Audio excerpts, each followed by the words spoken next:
dari itu melihat bahwa kenapa kok Indonesia nggak punya. Walaupun sebenarnya kita udah pakai Moodle, setiap kali yang mempunyai Moodle dan ditanyakan bisa nggak ini dipakai untuk PPG, mereka selalu jawabnya tidak berani. Karena memang Moodle tidak bisa dibuat untuk pengguna yang pengeluarannya tinggi. Pengeluaran itu yang bersamaan gitu ya. Kalau kita lihat ya Facebook gitu ya, Tokopedia itu kan bisa diakses jutaan, nah itu sudah belum masuk. Nah ini yang jadi pertimbangan buat kita dengan didukung oleh dari Dikti.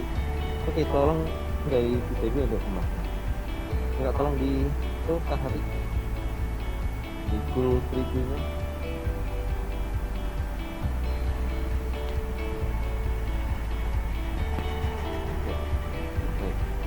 Lanjut Kak Hari. Nah, jadi ini ada beberapa kebutuhan non fungsional ya. Jadi kalau fungsional itu setiap orang nanti bisa mengembangkan sesuai dengan kebutuhan, itu kita sebut dengan fungsional ya. Nanti akhirnya berimpact pada desainnya yang punya variasi yang sangat banyak. Nah ini kalau bicara non fungsional, ini yang pertama adalah masalah skalabilitas. Jadi karena hal-hal yang tadi yang kita belum punya, terus kemudian alat yang ada sekarang itu belum mampu untuk digunakan dengan skalabilitas tinggi, maka kita kembangkan LMS ini dengan arsitektur yang terbaru yang memang punya skalabilitas tinggi. Jadi skalabilitas ini tidak cukup hanya dari sisi infrastruktur saja Bapak dan Ibu. Jadi sampel yang banyak itu ternyata nggak bisa. Jadi salah satu yang sangat diperlukan adalah dari sisi aplikasi ya. Aplikasi baik dari front end, back end itu harus bisa mendukung skalabilitas. Yang kedua adalah kebutuhan kompatibilitas. Jadi kalau di ITB itu banyak dosen-dosen sains itu pengen saya bisa nggak masukkan rumus yang saya buat di LaTeX itu bisa dimasukkan ke LMS. Tapi saya udah lihat nih di Microsoft Word, tapi saya nggak bisa memasukkan ke dalam LMS. Jadi kalau Bapak dan Ibu mungkin screen capture gitu ya bisa ya. Tapi impactnya apa? Impactnya kalau bentuknya image, gambar dimasukkan ke dalam LMS itu berat. Jadi kalau Bapak dan Ibu tuh buka web banyak gambar, resolusinya tinggi itu berat. Nah, ketika kita bisa mengembangkan LMS dengan kompatibilitas dengan LaTeX itu bentuknya akan berupa teks. Ya, teks itu ringan. Nah, ini salah satu yang kita kembangkan. Jadi kalau kita pakai yang open source itu kan bukan punya kita, akan susah untuk mengcustom mengembangkan lebih lanjut sesuai dengan visi kita itu sulit. Ini salah satu pertimbangan kita kembangkan sendiri. Nah kemudian seamless di sini adalah Bapak dari ini kalau misalnya nanti pakai yang nanti pada Dikti ya, itu Bapak bisa show lewat browsernya sendiri tanpa harus buka di Word atau PowerPoint. Jadi sudah di embed di LMS ini. Kemudian video juga sama dan sebagainya.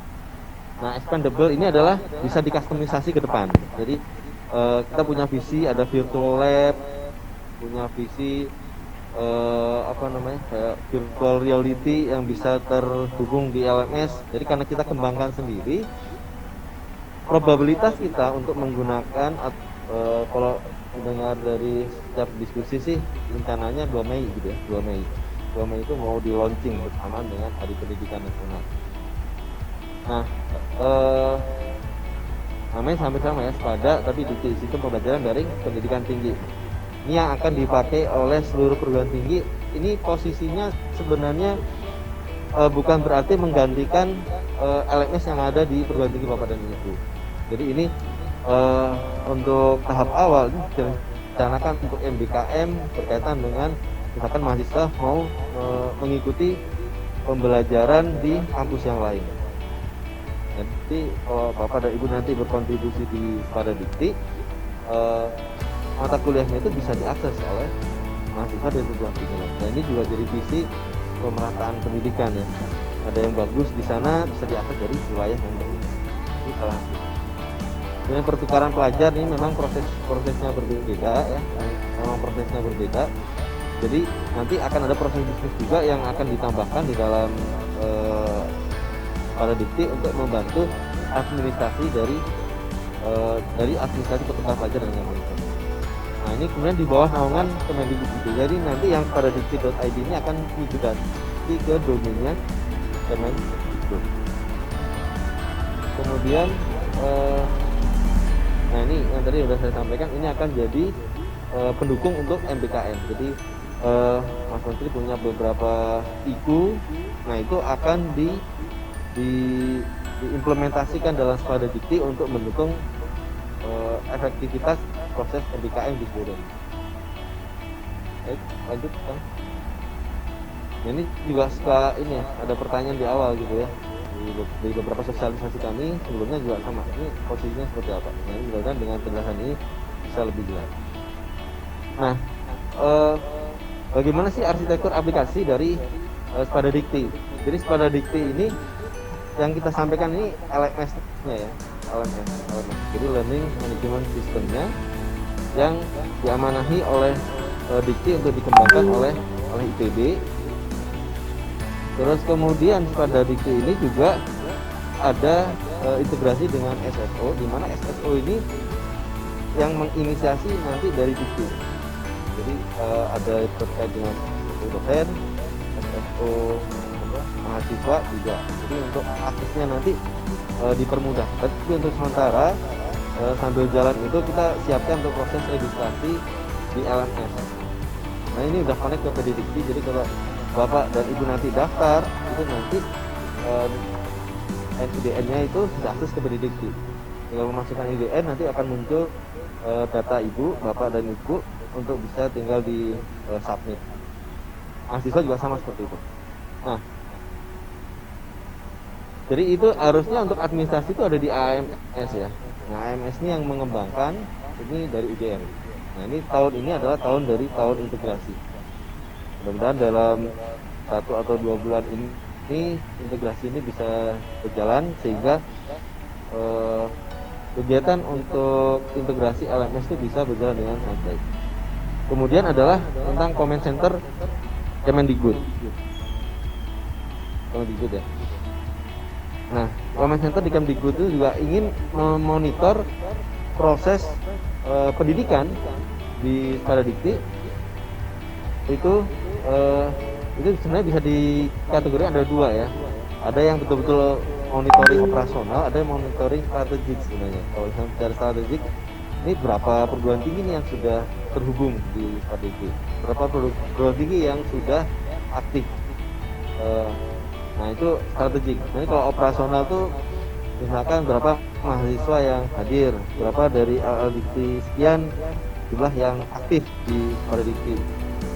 Ini kalau ada feedback, ada survei juga bisa muncul dari comment center kan gitu. Nah ini ekspektasinya ini bisa dimonitor juga oleh top manajemen yang ada di sini ya. Nah kemudian ada LMS, PTN dan PTS itu yang akan menjadi kontributor atau terintegrasi berkaitan dengan penggunanya. Nah ini arsitekturnya dalam tahap terus tahap untuk dikembangkan, dirancang dan diintegrasikan. Nah untuk pada yang lama nanti juga konten juga akan dimigrasikan ke Spada Dikti yang baru. Kemudian PD Dikti yang sebagai data masternya untuk pendidikan, baik itu pengguna, terus kemudian institusinya. Nah itu akan ada di PD Dikti. Jadi kalau di data PD Dikti-nya itu sudah verified, Bapak itu kan pasti update-nya ke PD Dikti. Nah, nanti kita ambilnya dari PD Dikti, tidak membuat sendiri dari LMS. Baik, terima kasih. Lanjut. Nah jadi ini LMS ya. LMS itu makanya kita undang yang sebenarnya punya experience yang sudah sangat punya tingkat maturity yang lebih, karena pernah menggunakan LMS kan pasti punya pengalaman gitu ya. Jadi ketika mencoba, nah kita ingin tahu feedbacknya seperti apa. Feedback sebelumnya sih dia dapat positif ya. Mudah-mudahan ini juga bisa memuaskan dari Bapak dan Ibu semuanya, dan ya kalau pernah pakai Moodle harusnya lebih simpel. Jadi ini ada integrasi SSO, ada pengguna saat ini karena memang yang kita belum integrasi yang di sistem informasi akademik atau AMS-nya. Untuk manajemen prosesnya ada fakultas, ada prodi, ada perguruan tinggi, ada manajemen pembelajarannya, terus kemudian ada manajemen ujian, ya, ada ujian. Jadi ujian ini juga sudah dipakai kemarin pada waktu seleksi reviewer MBKM. Jadi kalau ada yang ikut seleksi reviewer itu kemarin menggunakan ini, menggunakan LMS ini. Terus yang ada survei MBKM kemarin juga pakai LMS ini. Memang alurnya, jadi kan kalau di LMS itu kan ada itu ya, ada ujian, ada survei di dalam LMS. Jadi registrasi LMS baru mengikuti survei, mengikuti ujian dan sebagainya. Terus untuk penugasan, terus ini ada utility ya seperti jam server. Nah ini juga kita beberapa kali uji coba juga sangat penting di konteks jam server ya. Jadi kita punya 3 wilayah dengan waktu yang berbeda, itu juga pengaruh. Server jam berapa, konfigurasi nggak tepat, itu sempat yang di wilayah ini aktif, yang lain nggak aktif. Nanti kemarin kita juga uji dan alhamdulillah dari situ juga bisa menyempurnakan dari sistem kita ini. Kemudian untuk dashboard juga sama. Jadi kita sudah ada log activity-nya, aktivitas Bapak dan Ibu sebagai dosen, aktivitas para mahasiswa itu juga kita rekam. Nah itu juga dalam pengembangan ke depan itu juga akan menjadi smart present untuk mahasiswa juga gitu ya. Jadi kalau present biasanya kita kalau harus diidentifikasi hadir harus klik gitu ya. Nah ini harapannya kan kalau udah aktif di LMS, udah klik, udah buka-buka, udah dia tugas, masa nggak dia hitung sebagai kehadiran gitu. Ini kalau udah ke analisis ke sana kan juga, oh ini udah hadir dengan beberapa syarat, akan sudah menyelesaikan pemutaran video, mau menyelesaikan pengerjaan kuis, itu sudah hadir tanpa harus klik sudah hadir. Baik, terakhir ya, selesai ya. Ya, itu yang saya sampaikan. Jadi ini adalah kebutuhan fungsional yang kita identifikasi untuk LMS pada Dikti. Yang selanjutnya Bapak dan Ibu akan mencoba semua fungsionalitasnya, dan baik yang di luring maupun di daring. Jadi kalau luring ini interaksinya lebih real time gitu ya.